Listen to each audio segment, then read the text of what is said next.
Get that child out of my sight.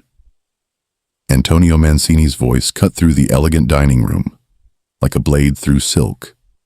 His dark eyes fixed on the small figure standing frozen in the doorway. The little girl, no more than 6 years old with ribbons in her dark curls, clutched a stuffed rabbit to her chest.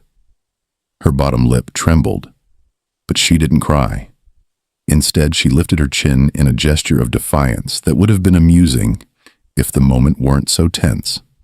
"She's just looking for her mother," Alessandro Mancini said quietly, his voice a stark contrast to his twin's harsh tone. He set down his wineglass and offered the child a gentle smile. "What's your name, Piccola?" "Sophia," the girl whispered, her eyes darting between the two identical men in expensive suits. "I can't find Mama."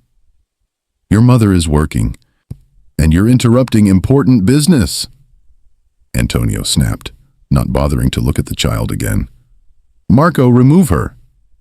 Before the consigliere could move, a woman rushed into the room, her cheeks flushed and her apron still tied around her waist. She was breathtaking, despite her obvious distress.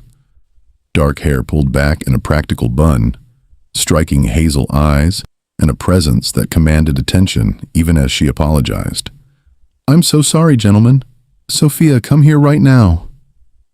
Bianca Romano's voice carried both authority and warmth as she extended her hand to her daughter. "You know better than to disturb the guests."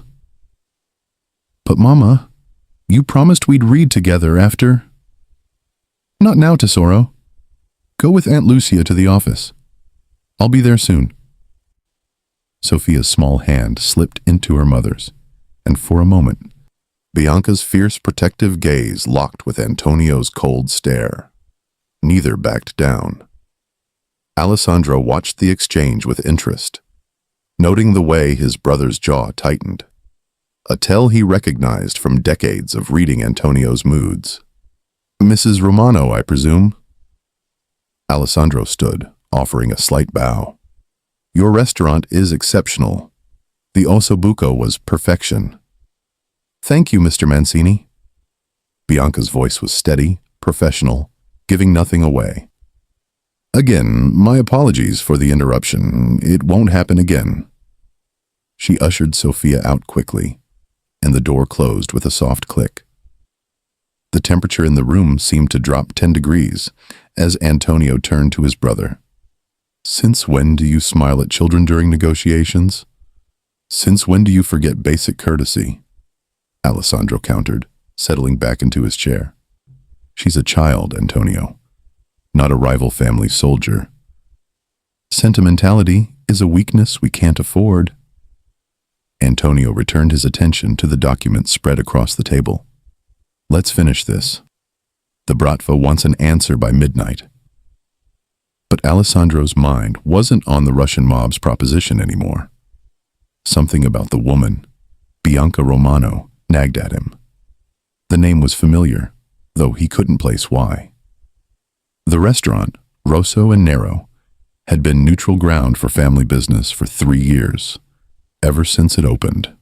Clean, elegant, perfect for meetings that needed to appear legitimate. The dinner meeting concluded an hour later. Antonio and Alessandro stepped out into the cool October evening, Marco trailing behind with their security detail. They were halfway to their car when Alessandro stopped abruptly. "Romano," he said aloud, the pieces clicking together. "Dante Romano, the Saviano associate, who died 2 years ago." Antonio's expression darkened. "The one who owed us 200,000 before he wrapped his car around a telephone pole." "You think the widow is his?"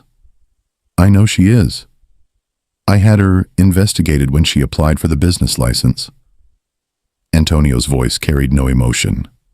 "The debt didn't die with him. It transferred to his estate, which means it transferred to her." Alessandro felt something cold settle in his chest. "You've known for 3 years and said nothing. The restaurant has been useful, but circumstances change." Antonio nodded toward the building. "Call her out here." It's time to collect. Antonio, she has a child. You saw her. She's barely keeping this place running. The woman probably doesn't even know about her husband's dealings. Ignorance doesn't erase debt. Antonio's face was granite. Call her out, or I will. Alessandro knew that tone. His brother had made up his mind. And when Antonio decided something, moving him was like trying to redirect an avalanche. Still, Alessandro hesitated. Something about this felt wrong, like they were about to cross a line that would change everything. Bianca emerged 5 minutes later, her apron removed, arms crossed against the evening chill. Up close, Alessandro could see the faint shadows under her eyes, the calloused hands of someone who worked hard for every dollar.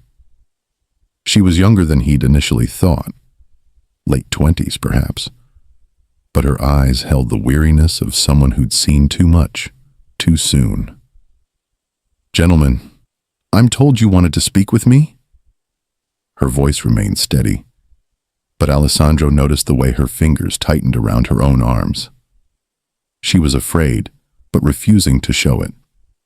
Bianca Romano, widow of Dante Romano. Antonio didn't phrase it as a question. Your late husband owed the Mancini family a considerable sum, $200,000 to be exact, plus 3 years of interest at 12% annually. That brings the total to $272,000. The color drained from Bianca's face. I don't know what you're talking about. Dante worked in import-export. He never mentioned any debt. Import-export. Antonio's laugh was harsh. Is that what he told you? Your husband was laundering money for the Saviano family. When he skimmed off the top, he came to us for a loan to cover the shortage. He died before repayment began. Bianca's hands dropped to her sides, curling into fists. You're lying. Dante wouldn't. He was a good man. He provided for us. Good men don't steal from crime families, Antonio said flatly. But his character isn't the issue. The debt is. I want payment in full within 30 days, or I'll foreclose on this restaurant and everything you own. I don't have that kind of money. The words burst from Bianca, her composure finally cracking.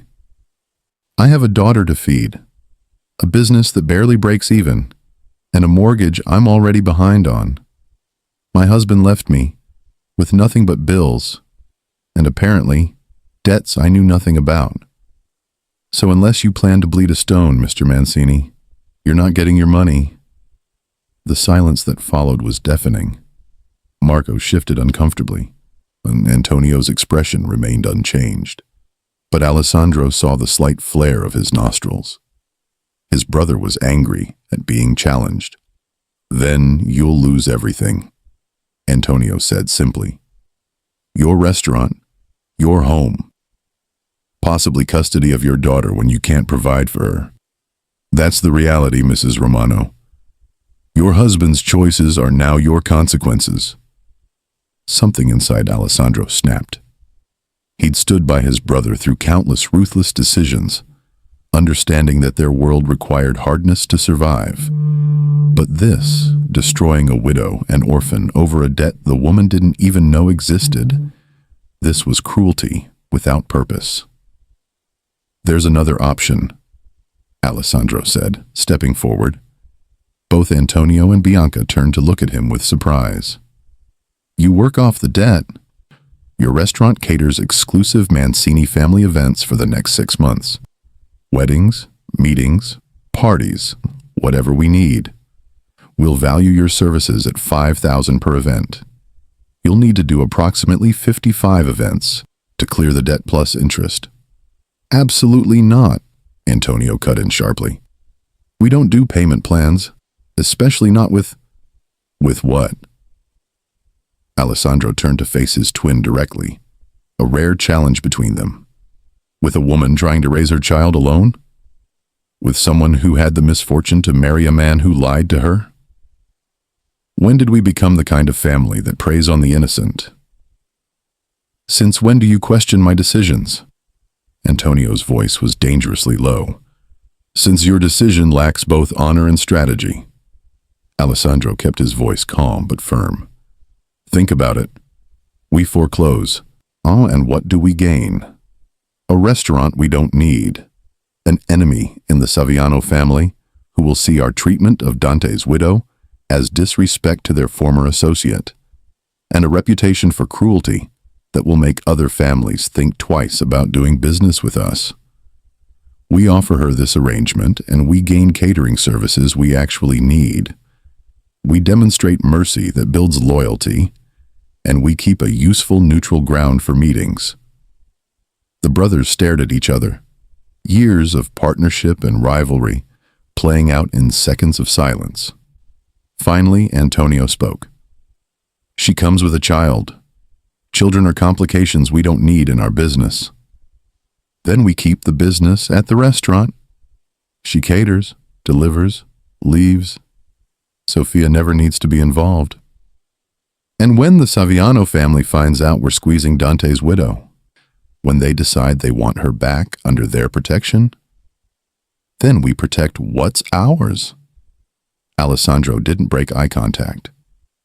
The moment we accept her service as payment, she's under Mancini protection. That's how this works. That's how it's always worked.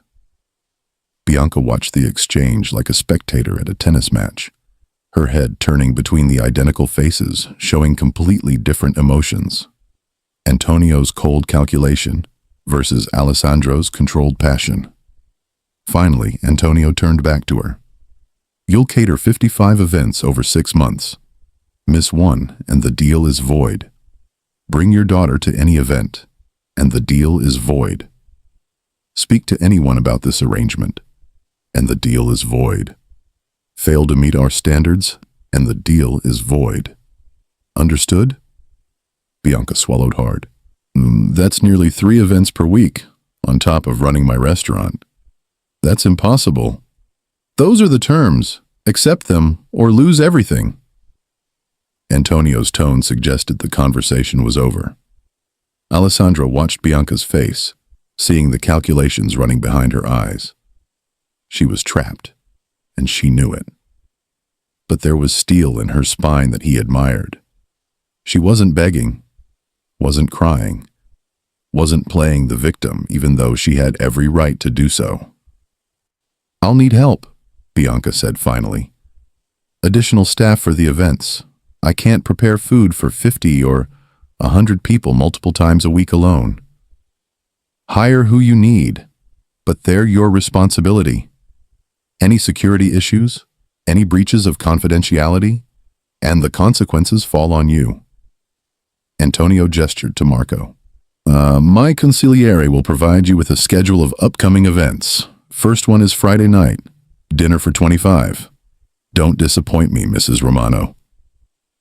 He walked away without another word, heading toward their waiting car. Marco lingered long enough to hand Bianca a business card, his expression sympathetic, before following his boss.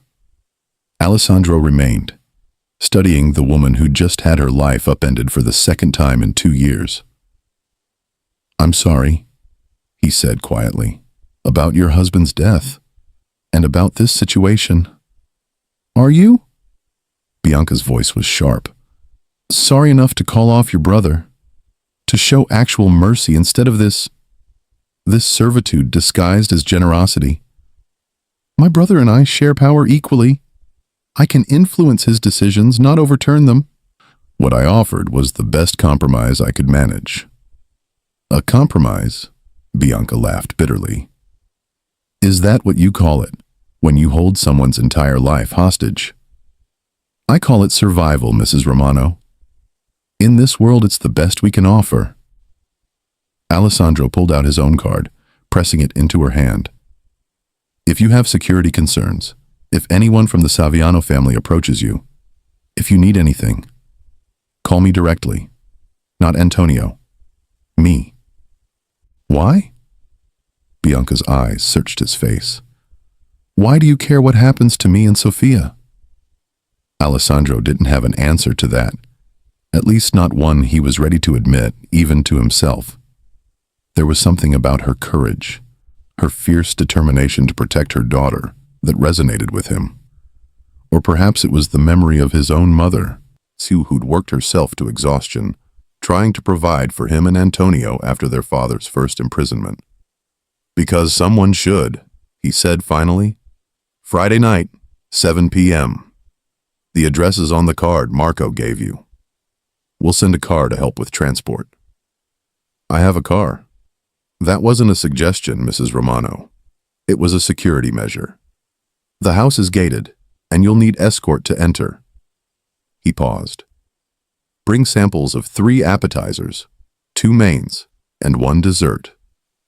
Antonio will choose from those options for the final menu." He turned to leave, then looked back. "Your daughter, Sophia. She's brave, standing up to my brother like that. Make sure that courage doesn't put her in danger. In our world, bravery and stupidity often look the same." Alessandro walked away, leaving Bianca standing alone in front of her restaurant, her future now chained to a debt she never knew existed, tied to 2 men who wore the same face but couldn't be more different. As he slid into the car beside Antonio, his brother spoke without looking at him. "That was a mistake." "Which part?" "All of it. Offering her the arrangement, getting personally involved, giving her your direct number." Antonio finally turned to meet Alessandro's gaze. "You felt sorry for her. Sentiment makes you weak. And your complete lack of it makes you cruel. We balance each other, brother. We always have." "This won't end well," Antonio predicted darkly. "She has a child. Children change everything. They make people desperate, unpredictable. And that little girl already looked at you like you were some kind of hero. That's dangerous." Alessandro thought about Sophia's small hand in her mother's, the way Bianca had immediately moved to protect her daughter. He thought about the fear in Bianca's eyes when Antonio mentioned losing custody, the steel in her voice when she'd negotiated for help she needed. "Maybe," Alessandro agreed. "Or maybe it's exactly what we need." The car pulled away from Rosso and Nero, leaving Bianca bathed in the streetlight's glow. She stood there for a long moment, staring at the 2 business cards in her hand, before finally turning back toward her restaurant, and the daughter waiting inside, blissfully unaware that their lives had just changed forever.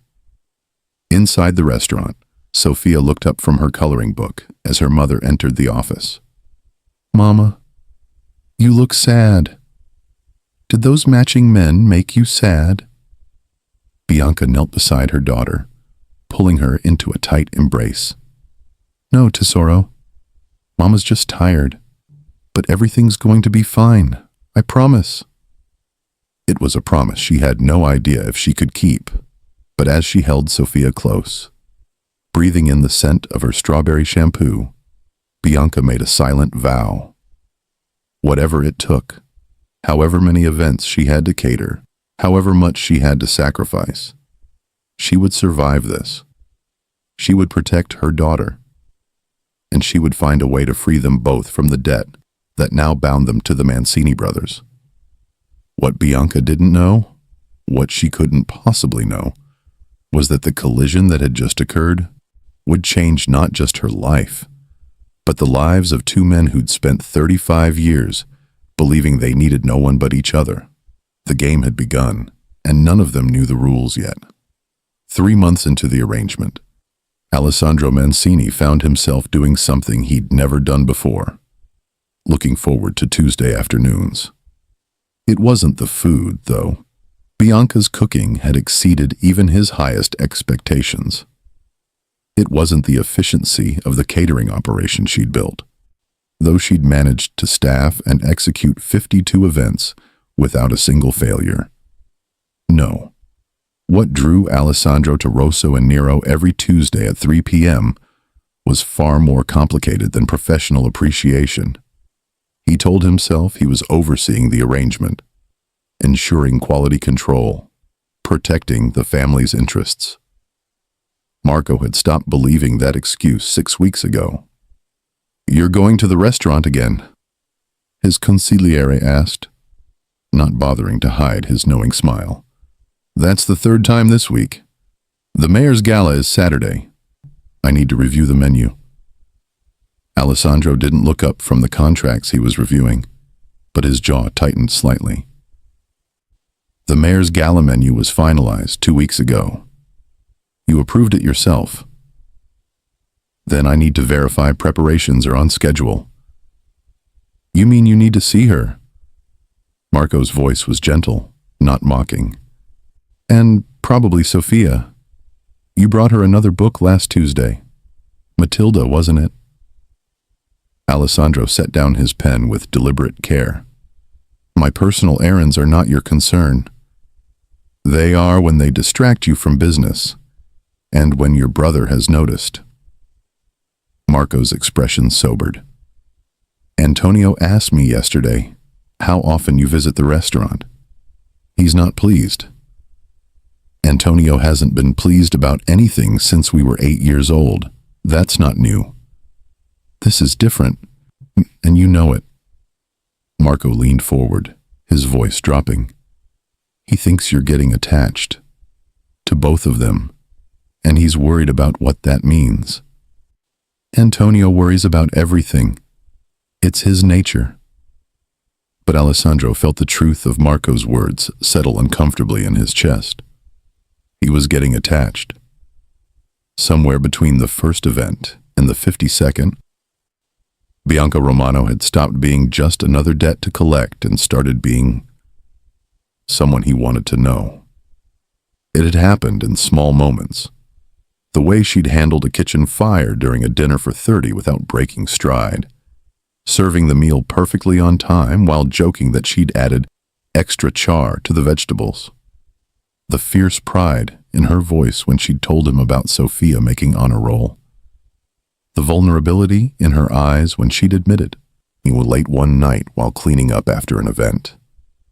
That she sometimes still woke up angry at Dante for dying and leaving her in this mess. And Sophia. God, the child had somehow worked her way past every defense Alessandro had built. She'd started leaving him drawings, elaborate crayon masterpieces of the nice matching man who brings books. Last week, she'd asked if he would come to her school's father-daughter dance because she didn't have a daddy anymore, and Alessandro had felt something crack inside his chest. He'd declined, gently, explaining that it wouldn't be appropriate, but the hope in her eyes had haunted him for days. Now, pulling up to Rosso and Nero on another Tuesday afternoon, Alessandro acknowledged the truth he'd been avoiding. He was in dangerous territory, and he had no idea how to navigate it. Bianca was in the kitchen when he arrived, her hands covered in flour, her hair escaping its usual bun in wild curls. She looked up as he entered, and something flickered across her face. Pleasure, quickly masked by professional courtesy. "Mr. Mancini, I wasn't expecting you today." "Alessandro," he corrected, as he had been doing for weeks now. "We're well past formality at this point, don't you think?" A small smile tugged at her lips. "Alessandro, then. Though your brother still insists on Mrs. Romano every time he calls." "My brother insists on many things. I've learned to ignore most of them." Alessandro watched her hands work the dough, efficient and practiced. "What are you making?" "Peachy pasta for the mayor's gala. I'm testing 3 different sauces, aglione, cacio e pepe, and a wild boar ragu. You can be my taste tester if you'd like." It was a familiar dance now, this casual intimacy in her kitchen. Alessandro had sat at her prep counter dozens of times, sampling dishes, offering opinions, watching her create art from simple ingredients. Sometimes Sophia would join them, chattering about school while her mother worked. Other times, like now, it was just the two of them, in the quiet afternoon lull between lunch service and dinner prep. "Where's Sophia today?"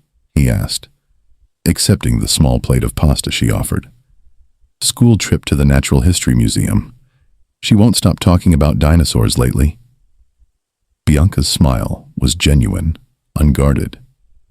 Last night she informed me she's going to be a paleontologist when she grows up. Last month it was an astronaut. Before that, a chef like Mama. She's smart enough to be anything she wants. Alessandro tasted the aglione sauce, closing his eyes at the burst of flavor. This one. The garlic and tomato balance is perfect, though the ragu is excellent too. Save that for the Christmas dinner next month. You have a good palate. Bianca began cleaning her workspace, her movements practiced and efficient. Better than your brother's anyway. Antonio just tells me to surprise him, and criticizes later if it's not perfect. There was no heat in her words, just observation. Over 3 months she'd learned to read the twins as well as they'd learned to read her. Antonio's rigid expectations and cold demeanor versus Alessandro's warmth and genuine interest. She told Alessandro once that talking to them was like talking to winter and spring. Same landscape, and completely different seasons. Antonio doesn't know how to show appreciation, Alessandro said. It's not personal. Isn't it? Bianca paused, meeting his eyes directly. He barely looks at Sophia when she's in the room.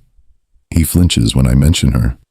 And last week, when I brought her to drop off samples because my sitter canceled, he left the room entirely, rather than be in her presence for 5 minutes.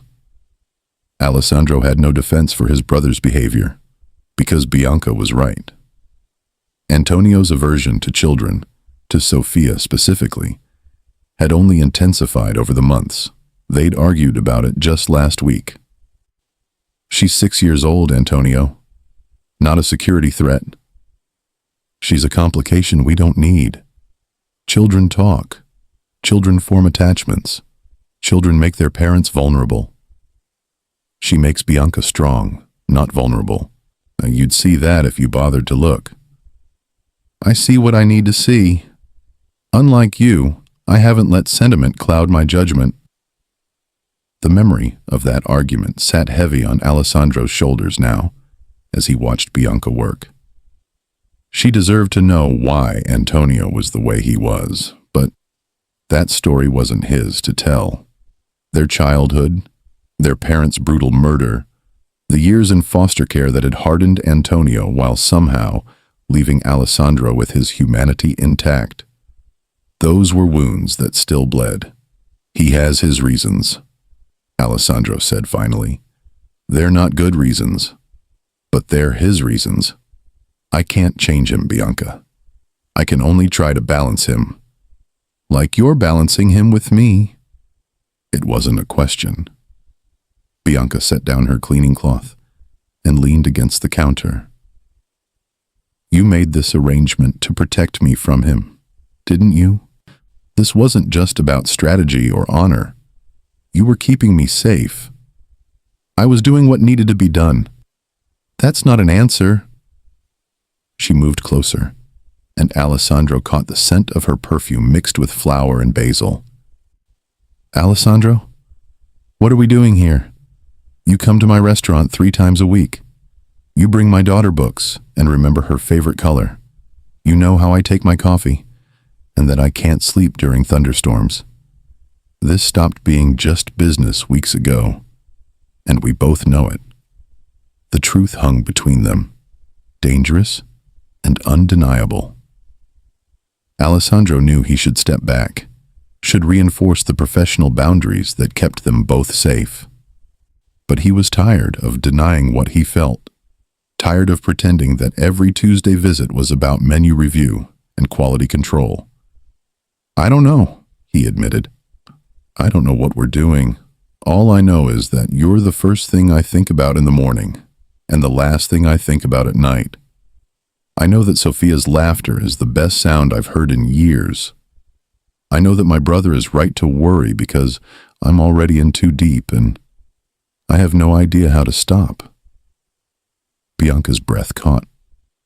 For a moment, neither of them moved. Then she did something that changed everything. She reached out and took his hand. "I'm scared," she whispered. "Of you. Of this. Of what it means. You're a Mancini. Your world is violence and power and danger. Every instinct tells me to run, to protect Sophia, to keep my heart locked away where it can't be broken again. But," Alessandro's voice was rough, "but you brought my daughter Matilda because you remembered her mentioning Roald Dahl once in passing. You stayed late last month to help me prep when my assistant quit. You look at me like I'm something precious instead of someone who owes you a fortune." Her eyes glistened with unshed tears. "You're not Dante. You're nothing like him. And that terrifies me more than anything." Alessandro reached up slowly, giving her every chance to pull away, and cupped her face with his free hand. "I would never hurt you, or Sophia. I would burn down my entire empire before I'd let anyone harm either of you. I believe you." And she did. He could see it in her eyes. "But what about Antonio? What happens when he finds out? Because he will find out, Alessandro. Men like your brother always do." Before Alessandro could answer, the kitchen door swung open. They jumped apart like guilty teenagers, but not fast enough. Antonio stood in the doorway, his expression glacial, Marco hovering anxiously behind him. "How touching." Antonio's voice could have frozen blood. "My own brother, compromised by a woman who still owes us $72,000. Tell me, Alessandro, does she taste as sweet as her cooking?" "Don't."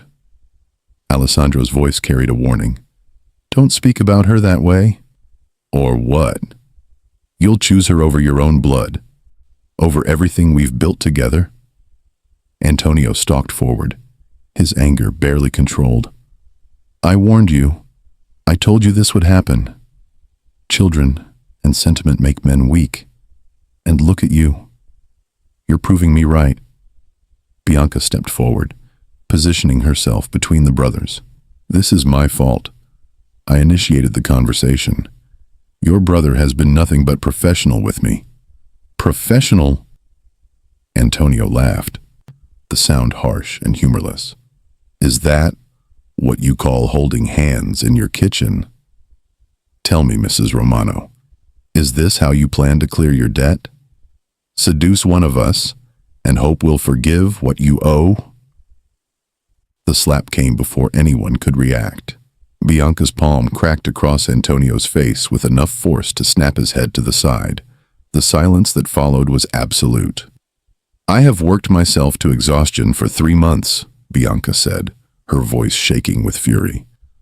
"I have catered 52 of your events flawlessly while raising my daughter alone and keeping my restaurant running. I have never once complained, never once asked for mercy, never once failed to meet your impossible standards. So don't you dare stand in my kitchen and accuse me of prostituting myself to clear a debt your brother arranged out of actual human decency, a quality you clearly lack." Antonio's hand touched his reddening cheek, his eyes wide with shock. No one had struck him in over a decade. No one would dare. But Bianca stood her ground, chin raised, absolutely unafraid despite the very real danger she just put herself in. Alessandro moved to step between them, but Antonio held up his hand. "Don't. This is between Mrs. Romano and me now."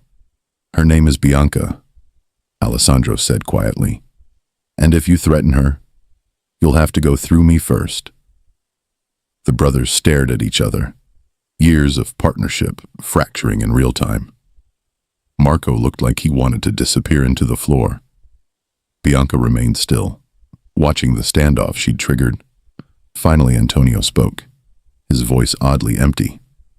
"You're in love with her." It wasn't a question, but Alessandro answered anyway. "Yes." "And the child?"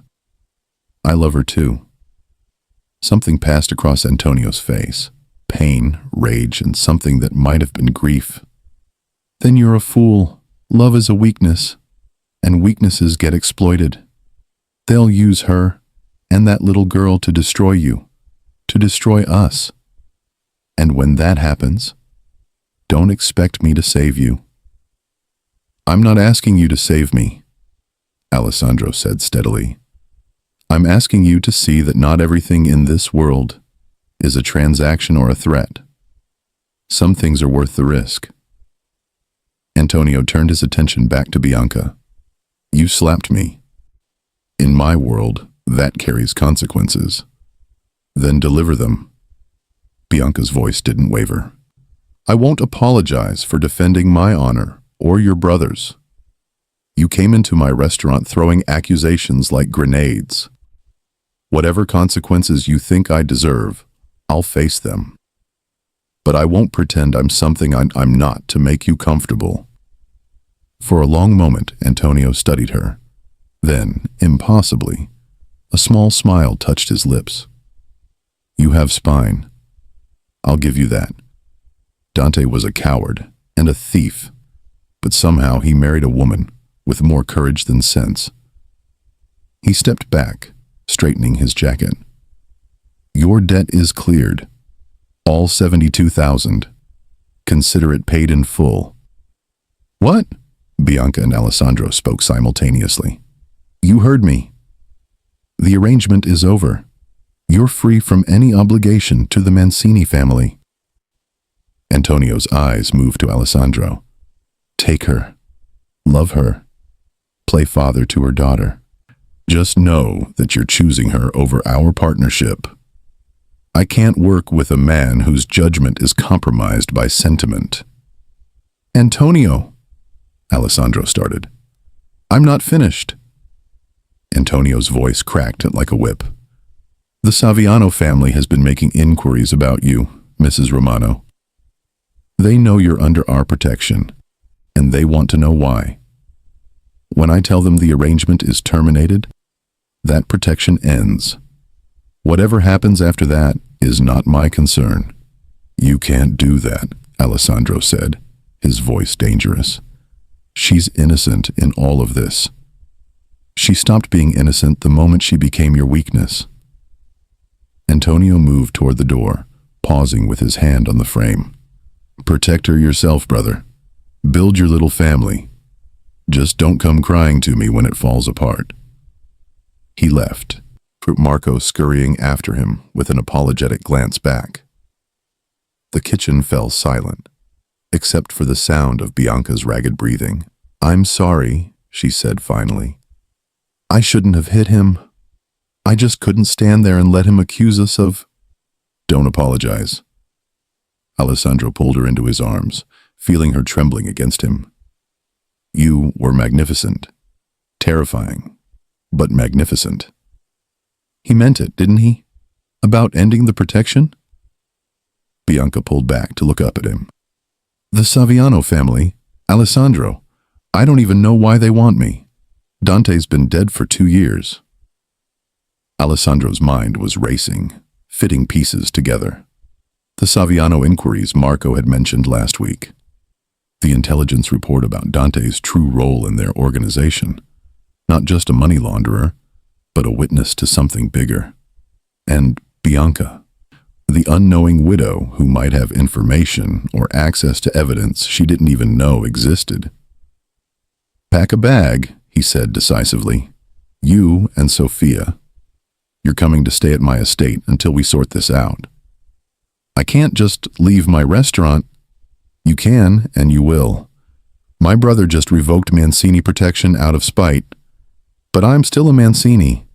You'll have my protection, even if it means breaking from Antonio completely. He cupped her face again, making sure she understood. I meant what I said. I will burn down my empire before I let anyone hurt you. But right now, we need to get you somewhere safe. Bianca nodded slowly, then checked her watch. Sophia's bus drops her off at 4. I need to be here when... I'll send men to collect her from school.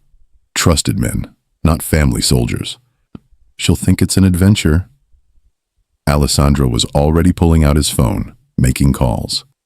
Pack light, but bring anything you can't replace. We leave in an hour." As Bianca rushed to gather her things, Alessandro made a series of rapid-fire calls. Security teams, safe houses, intelligence contacts. He was pulling every resource he had, activating networks independent of the main family structure. Because Antonio had been right about one thing, Alessandro was compromised. His judgment was clouded by love. But his brother had been wrong about something crucial. Love wasn't making Alessandro weak. It was making him dangerous. Because now he had something worth fighting for, worth protecting at any cost. You and anyone who tried to harm Bianca or Sofia would learn exactly how ruthless a Mancini could be when someone he loved was threatened, even if that Mancini happened to be the gentle twin. An hour later, as Alessandro's private car pulled away from Rosso and Nero, with Bianca beside him and Sofia chattering excitedly about the surprise sleepover at Alessandro's palace, he made a silent promise. He would keep them safe. He would find out what the Saviano family wanted.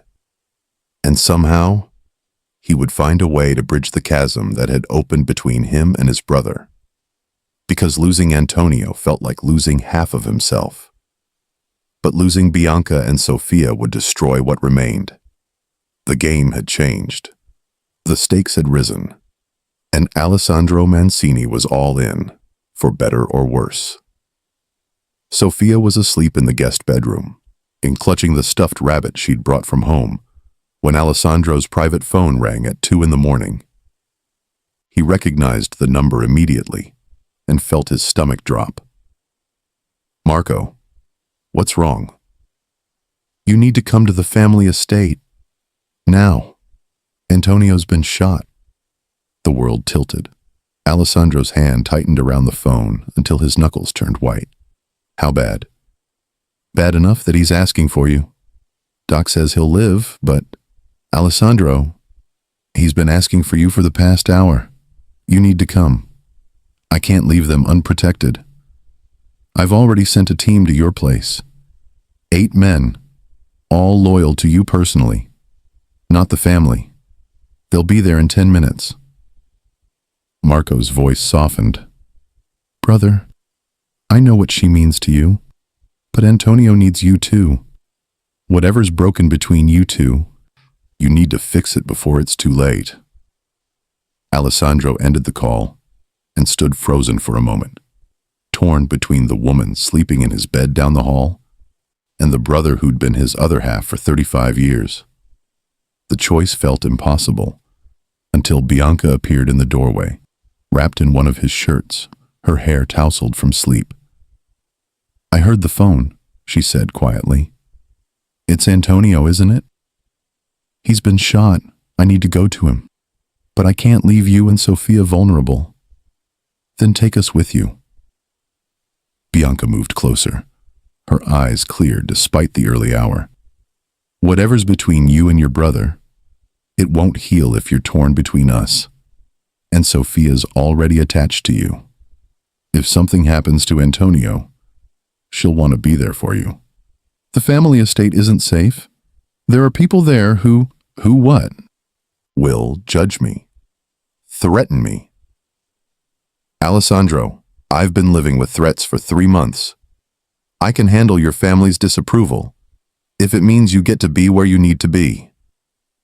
She touched his face gently. "Go to your brother.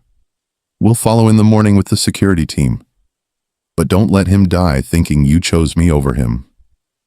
That's not who you are." Alessandro pulled her close, breathing in the scent of her. "I love you. I should have said it before, but I'm saying it now. I love you, Bianca Romano." "I know," she whispered against his chest. "And I love you too. Now go. Family first. We'll still be here when you get back." The drive to the estate took 20 minutes that felt like hours. Alessandro's mind raced through possibilities. Who had shot Antonio? The Saviano family?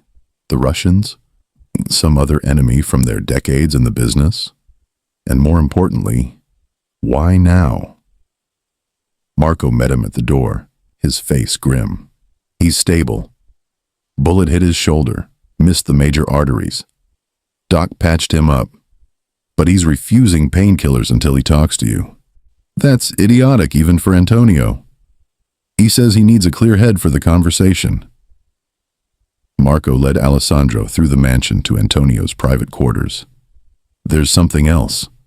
The shooter was Saviano, but Antonio knew he was coming. He let it happen. Alessandro stopped mid-stride. He what? He dismissed his security detail 2 hours before the hit. Stood in the open courtyard like he was waiting.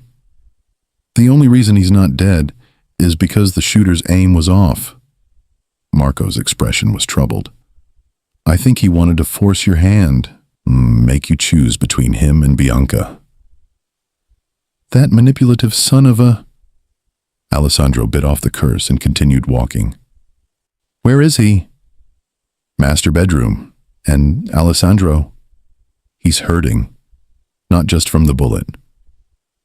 Antonio was propped up against pillows, his shoulder wrapped in white bandages that were already showing spots of red.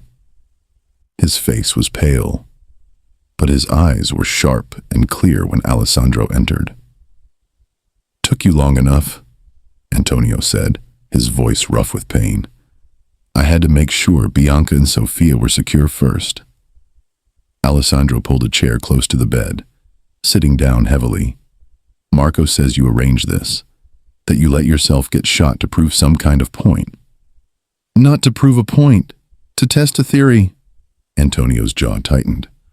I needed to know if you'd come, if blood still meant more than whatever you feel for her.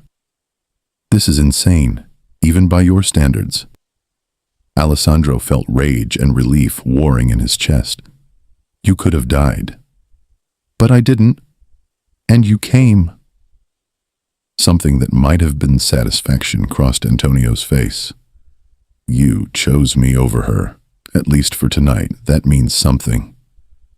It means I love you, you stubborn idiot. It means that 35 years of brotherhood doesn't disappear because I fell in love with a woman. But it doesn't mean I'm giving her up. Alessandro leaned forward. Why are you so determined to make me choose? What are you really afraid of? For a long moment, Antonio was silent. Then he spoke, his voice barely above a whisper. I'm afraid of losing you the way we lost them. The words hit Alessandro like a physical blow.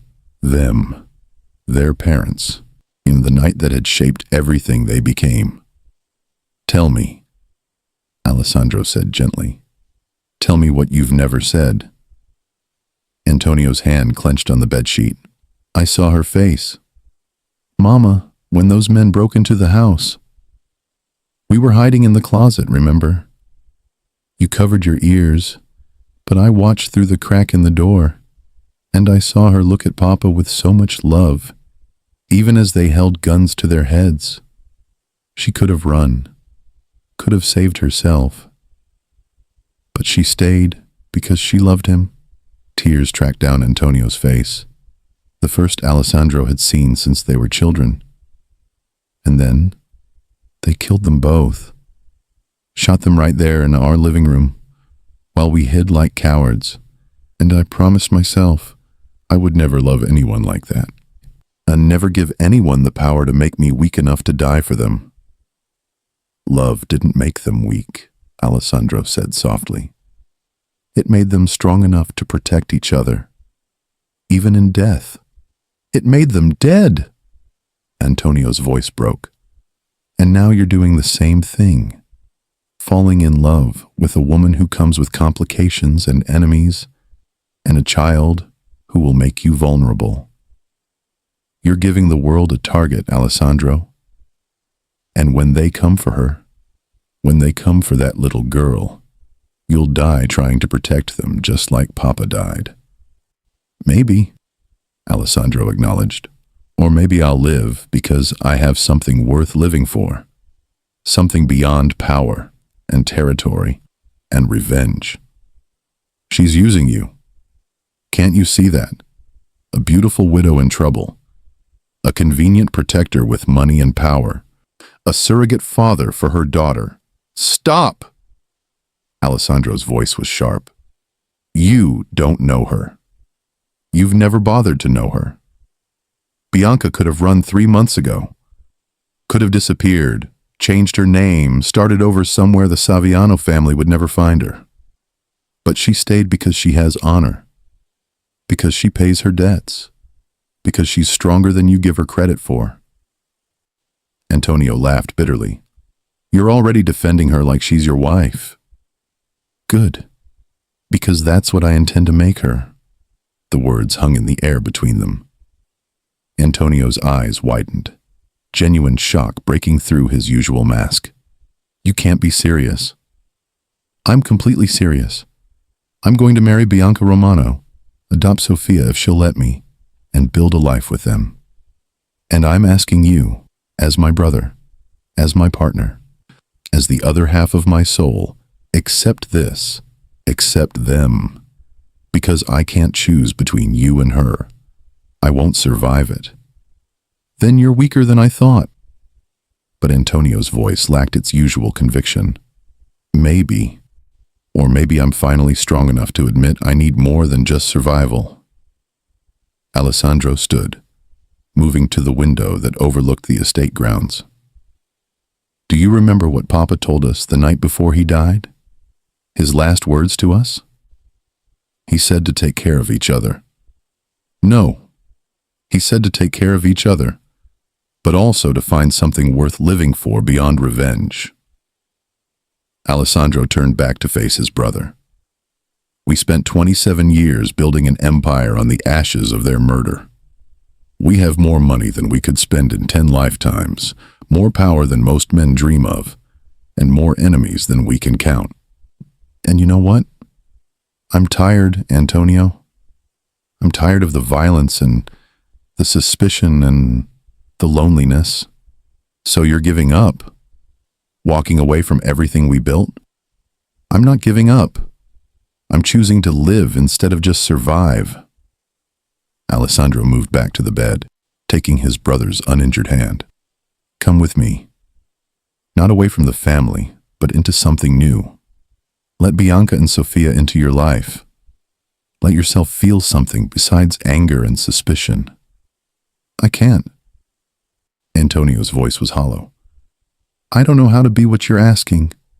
Every instinct I have tells me to push them away, to protect you by keeping them at a distance. I see Sofia's smile, and I see our mother's smile, right before she died. I look at Bianca and I see another person you'll die protecting. Then learn. Alessandro squeezed his brother's hand. I'm not asking you to change overnight. I'm just asking you not to shut us out. Let them in, even just a little, because the alternative is losing me anyway. And at least this way, we both get to be happy. Before Antonio could respond, a commotion outside drew their attention. Voices raised in argument. Marco's conciliatory tones trying to calm someone down. Then the door burst open, and Bianca stood there, Sofia clutching her hand, both of them still in their night clothes with coats thrown over. I told them you needed space, Marco said apologetically from behind them. But Mrs. Romano is very persuasive. Bianca's eyes went immediately to Antonio, cataloging his injuries with a practiced gaze. You look terrible. How kind of you to say, Antonio replied dryly, but there was no real heat in his words. Sofia wanted to come, Bianca continued, gently pushing her daughter forward. She said Alessandro might need his family, and we're his family now.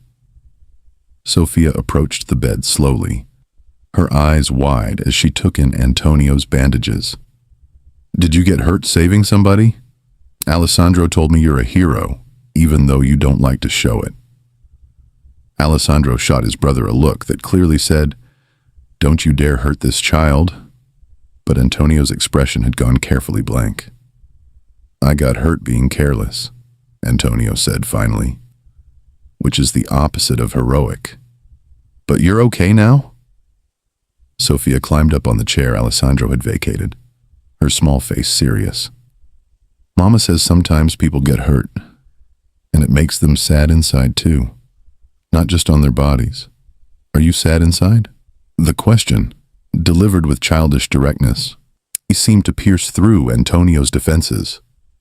He stared at Sofia for a long moment, and Alessandro saw his brother truly look at the child for the first time, not as a complication or a weakness, but as a person. Yes, Antonio admitted quietly. I'm sad inside. Very sad. For a very long time. Sofia nodded wisely. Me too. I get sad about my daddy sometimes, but Mama says it's okay to be sad, and it's okay to let people help you feel better. Alessandro helps us feel better.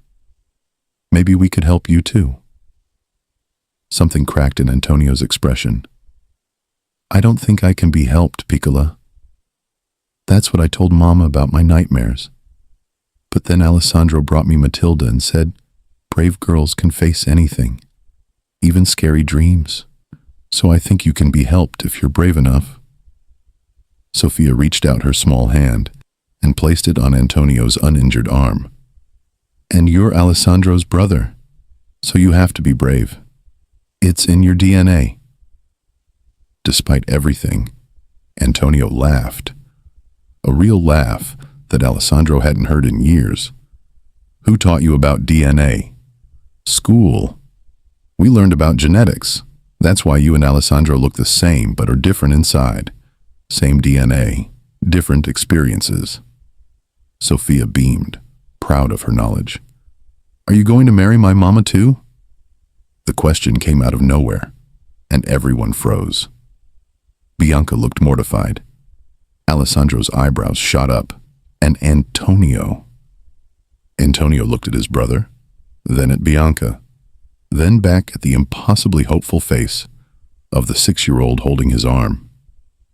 What makes you ask that? Antonio managed. Yours because Alessandro loves Mama, and Mama loves Alessandro. But you're sad and alone. I thought maybe if you married Mama too, you wouldn't be sad anymore, and then we could all be a family together. Sofia said it like it was the most logical solution in the world. Mama says family is the people who love you, not just the people you're related to. Sofia, sweetheart, that's not how marriage works, Bianca said gently, her face flushed. People don't share spouses like that. Why not? You and Alessandro share everything else, the restaurant, the cooking, taking care of me. And Antonio's his brother, so he should share too. Sofia looked between the adults, confused by their expressions. Did I say something wrong? No, Tesoro. You said something very sweet but very complicated. Bianca moved to collect her daughter, but Alessandro stopped her with a gentle hand. Wait, he said quietly. Then, to everyone's surprise, he turned to Antonio. She has a point. Have you lost your mind? Antonio hissed. Maybe. Or maybe a 6-year-old just solved a problem we couldn't see because we're too busy being adults. Alessandro knelt beside Sofia's chair. Piccola, can you go with Marco for a moment? We need to talk about grown-up things. About the marriage. About possibilities. Now go. I promise we'll tell you later. Sofia hopped down, giving Antonio a quick hug that made him stiffen in surprise before she skipped out with Marco. The door closed, leaving the 3 adults in charged silence. If you're about to suggest what I think you're suggesting, Antonio started. I'm suggesting we think outside the conventional box, Alessandro interrupted. Not because a child proposed it, but because it actually makes sense. Antonio, you said you're afraid of losing me. What if instead of losing me to Bianca, you gained both of us? What if we built something together, all 3 of us? That's insane, Antonio said flatly. Is it? Bianca spoke up, surprising them both. In your world, families form alliances through marriage all the time. And Alessandro's right. I've seen how you two work together. You balance each other. You need each other. Why should falling in love mean breaking that bond? Because people don't do this, Antonio protested, but his voice lacked conviction. People in our world do lots of things that others consider impossible, Alessandro said. We built an empire from nothing. We survived what should have killed us. We've broken every rule that existed to create new ones. Why not this? Antonio was silent for a long time, his mind clearly racing. Finally, he spoke. You're serious? You actually want me to consider sharing a life with both of you? I want you to consider being part of a family again, Alessandro corrected. Not just an organization or a partnership, but a real family. With Bianca, with Sophia, with me. A family where no one has to be alone, where no one has to choose. I don't know how to do that, Antonio admitted, his vulnerability showing through. I don't know how to be around children. I don't know how to be gentle or patient or any of the things a father should be. Neither did I, Alessandro said. But Sophia taught me, and Bianca taught me. They can teach you too, if you let them. Bianca moved closer to the bed, her expression thoughtful. I won't lie to you, Antonio. You terrify me. Your coldness, your anger, the way you see everything as a transaction. But I also see the man Alessandro loves enough to break from. I see someone who's in so much pain that he's forgotten how to hope. And I think maybe we're all broken enough to understand each other. She took a deep breath. I'm not promising love. I barely know you beyond your reputation and the few times we've clashed. But I'm proposing something practical, a real alliance. You stop trying to force Alessandro to choose. We build a household together, all of us. You get your brother back. Alessandro gets both of us. Sophia gets stability and protection, and I get security for my daughter and a chance to pay off my debt through legitimate means. And you? Antonio asked, his eyes sharp. What do you get beyond security? Honestly, I don't know yet, Bianca admitted. But I'm willing to find out, for Sophia's sake, for Alessandro's sake, and maybe, eventually, for your sake too. Antonio looked at his brother. You'd really be satisfied with this arrangement? Sharing her? I'd be satisfied knowing you're not alone anymore, that we're not fractured, that we're building something instead of destroying ourselves trying to maintain what we had. Alessandro moved to stand beside Bianca, taking her hand. I love her. I love Sophia. And I love you, brother. Why should I have to sacrifice any of that? Because that's how the world works. Then we change the world. Alessandro's voice was firm. We've done it before. We'll do it again. Another long silence. Then Antonio shifted in bed, wincing at the movement. This is conditional. I don't make promises I can't keep, and I won't pretend to feel things I don't feel, but I'll try. I'll try to be part of this family you're building. I'll try not to push Sophia away when she asks me questions. I'll try to see Bianca as something other than a threat to our partnership. That's all I'm asking, Alessandro said, relief washing over him. But, Antonio continued, his voice hardening slightly, the moment this arrangement threatens our family's security, the moment it makes us vulnerable to our enemies, it ends. Understood? Understood, Bianca said, before Alessandro could respond. But in return, you actually try. You don't sabotage this because you're scared. You give us a real chance. Antonio studied her for a long moment, then nodded slowly. Deal. But I'm warning you now, I'm terrible at this. I'll say the wrong things, I'll push too hard or not enough. I'll probably make Sophia cry at some point. Then you'll apologize and do better next time, Bianca said simply. That's what family does. I don't know how to apologize. Then you'll learn that too. She smiled, and for the first time, it reached her eyes when she looked at Antonio. We're all learning here. None of us knows what we're doing, but at least we're doing it together. Marco poked his head in the door. Sorry to interrupt, but Sophia wants to know if you're done with the grown-up talk. Also, she's demanding pancakes, and I don't know how to make pancakes. Despite everything, they all laughed. Antonio looked at his brother, then at Bianca, then at the door, where a 6-year-old girl waited to charge back into their lives with demands for breakfast and probably 100 more questions. This is insane, he said again. But this time there was something like hope in his voice. Completely insane, Alessandro agreed, grinning. Welcome to the family, brother. 6 months later, the Mancini estate hosted a wedding that would be talked about in certain circles for years to come. Bianca wore a dress that incorporated both brothers' favorite colors, deep blue for Alessandro, wine red for Antonio. Sophia served as flower girl, proudly announcing to anyone who would listen that she now had 2 papas who are brothers, which makes us extra special.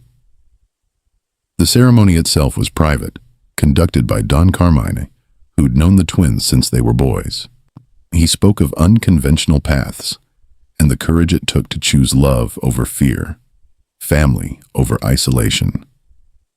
When he pronounced them bound, not husband and wife, but partners in all things, Bianca kissed Alessandro first, then turned to Antonio. Antonio stiffened, still not entirely comfortable with physical affection, but he didn't pull away. And when Bianca whispered, "Thank you for trying," he found himself whispering back, "Thank you for not giving up on me." The reception was everything Sophia could have dreamed. Dancing, cake, and both her new fathers taking turns spinning her around the floor, while Bianca watched with tears in her eyes. Watching them, no one would guess that 6 months ago, these 3 people had been on opposite sides of a debt collection. Now they were building something new, something that defied easy categorization, but worked for them. That night, after the guests had left, and Sophia was asleep clutching yet another book from Alessandro, the 3 adults sat on the terrace overlooking the estate grounds. The Saviano family sent their congratulations, Antonio said, swirling his wine, along with a thinly veiled threat about territorial disputes. Of course they did, Bianca sighed. What did you send back?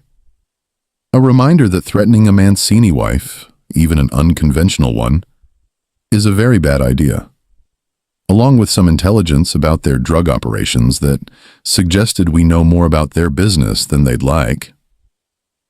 Antonio's smile was sharp. They won't bother us again. You're getting better at this, Alessandro observed. At what? At being part of something bigger than revenge and power. Alessandro stood, offering his hand to Bianca. Come on, it's late. And tomorrow Sophia wants to start teaching you chess, remember? God help me, Antonio muttered, but he was smiling as he said it. As they headed inside, Bianca between both brothers, she felt something she hadn't experienced in years. Hope. Real, tangible hope for a future that wasn't defined by loss or debt or survival, but by the messy, complicated, unconventional family they were building together.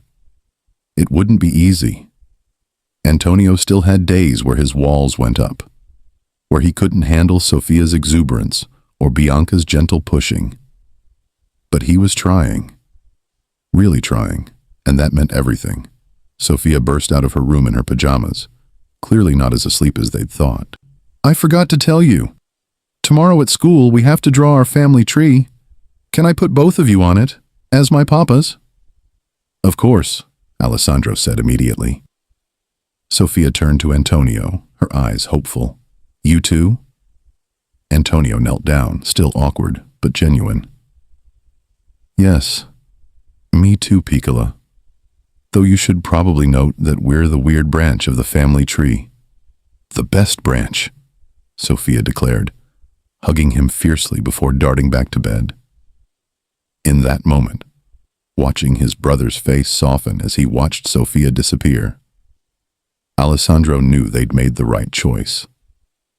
It wouldn't be a traditional family, but it would be theirs, built on honesty, loyalty, and the courage to love even when it scared them. And really, what more could anyone ask for? Did this story capture your heart? Want more unique romance tales that break the mold? Like this story, if Antonio and Alessandro's journey moved you. Comment below, Team Antonio or Team Alessandro? Or are you Team Why Choose Both? Subscribe for more unconventional love stories where the rules don't apply and happy endings come in unexpected packages. Share your thoughts. Could you embrace a love story this different? What would you do in Bianca's shoes? Let's discuss in the comments. Next story. Preview. The prosecutor who fell for the criminal. She was meant to convict, and his identical twin brother who offered her everything. Coming next week. Don't miss it. Hit that notification bell.